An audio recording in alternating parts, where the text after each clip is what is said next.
今回は、昔奥さんと暮らしていた、ミケニャンをモチーフに、世にも珍しい、ぶら下がりミケニャンフックピアスを作る動画やで。タイトルにもある通り、ミケネコさんなので、色は3色準備するで。というわけで早速調合タイム。まず、オレンジを投入。さらに、ブラウンを、隠し味程度に投入する。少し深みが増すでー。これが調合1色目。これを、永着色液と呼ぶことにする。そして2色目は、ブラックのみを投入。濃くしすぎないようにね。この2色目は、ある意味そのまんま、B 着色液、と呼ぶことにする。そして3色目は、偏光パールと、ホワイトを混ぜていく。キラキラピカピカした感じを、演出してくれる色やで。この3色目は、C 着色液、と呼ぶことにしよう。というわけで、こだわりの3色の調合が完了したところで、作品作りスタート。胴体から作っていく。雫型のモールドを活用するで。まずは、永着色液を配置して、仮硬化。同じく、B 着色液も配置。永着色液と隣接してる部分があるね。隣接した部分が、混ざり合わないようにこまめに硬化するのが、ミソ。そして胴体部分内部の最終調整。ここで胴体の模様が決まる。C 着色液はこの後注ぐ。その前に、A&B 着色液をしっかり硬化。ちなみにモールドに注ぐ、C 着色液の量は、僕の頭の上を参照やで。くれぐれも、モールドの限界まで注がないように注意。限界まで注ぐと、体型がアンバランスになっちゃうからね。さて、気合を入れて可愛いお顔を作っていこう。そうそう今回は、胴体とお顔はモールドを活用して制作して、手と尻尾はモールドを使わず、フリーハンドで制作するで。それにしてもこのモールド、かわいいね。肉球まである。さて、お顔に A&B 着色液を配置したら、ここでしっかり硬化。で、ここで C 着色液を注ぐんやけど、さっきの時とは違って、このお顔のモールドには、満タンになるまで注いでから硬化やで。お顔は後でぷっくり盛るとして、一旦置いておこう。先に軽く、胴体のレジンコーティングをやっておく。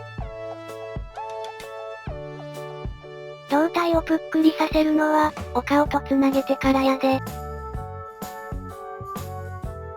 次の作業工程は、裏側の加工やで、つまり、お腹の加工やね。少し厚みをつけておくで。もちろんそうする理由は、体型のバランスを、可愛く整えるためやで。さて、ここで気になる部分だけ、バリをカット。次の作業工程は、お顔をぷっくり持っていく。厚みがある方が可愛いと思う。ちょっと拡大してみようかな。モールドを使っただけあって、形もバッチリやねー。お顔の模様も可愛いね。色合いもいい感じ。さあ、いよいよ、お顔と胴体をくっつけるで。そこそこに長い時間、UV ペンライトで紫外線を照射しまくる。そして背中の部分に、レジン液を塗り塗りしつつ、お顔と胴体の接続面にも、レジン液を塗って硬化。しっかり補強する。ここからは、フリーハンドで、手と尻尾のパーツを作るで。こんな感じで奥さんが、3倍速で作業している間に、次回の動画になるかもしれない作品のご紹介。作品名は、クジャク玉。久しぶりの、球体レジン作品やで。この画像の作品が、次回動画になるかもしれないし。さらに綺麗なクジャク玉が、次の動画になるかも。やで。チャンネル登録して、動画投稿を待っててくれると嬉しい。高評価やコメントも、励みになるのでよろしくお願いします。さて、それでは奥さんの作業工程を見ていこうかな。各部位のパーツが完成して、今は尻尾をつけるところやね。長い尻尾は羨ましいな。いやなんでもないです。各部位全部そうなんやけど、ポロッと落ちないように、補強は大事。パーツの落下、イコールブルーな気分、ダメ絶対。ダンとの約束ね。で、今回この、手をつけるときに気をつけてほしいことがあって。まあ最初に完成品を見せているので、わかってくれると思うんやけど。この子に後で、ボールを持たせるのよねー。なので深く考えずに手を、あんまりガチガチに固めると、まずいことになるで。後で奥さんが、ゴリゴリのパワー技で手を開いているので、これを皆さんが作るときは、そうならないように注意してね。ちなみにミケニャンは、ボール遊びが好きだったらしいで。それでこういう形の作品を、作ろうと思ったらしい。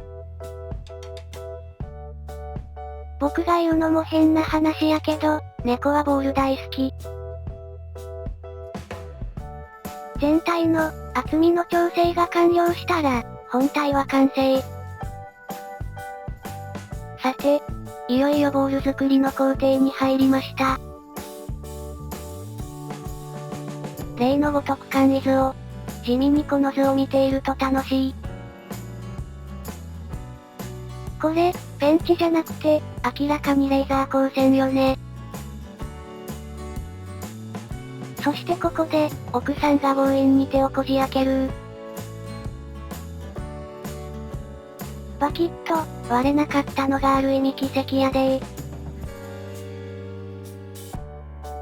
レジン作品作りには、繊細さと、多少の強引さが必要なんやで。ミケニャンが、ボールを手放さないようにしっかり補強。さて、あとは、アクセサリーパーツをつなげて完成というわけで。今回は、奥さんの心の中にある、素敵な思い出をモチーフに、可愛らしい、ミケニャンフックピアスを作る動画でした。毎度おなじみ、僕の可愛い姿が見られるエンディングまで。最後の最後まで見ていってね。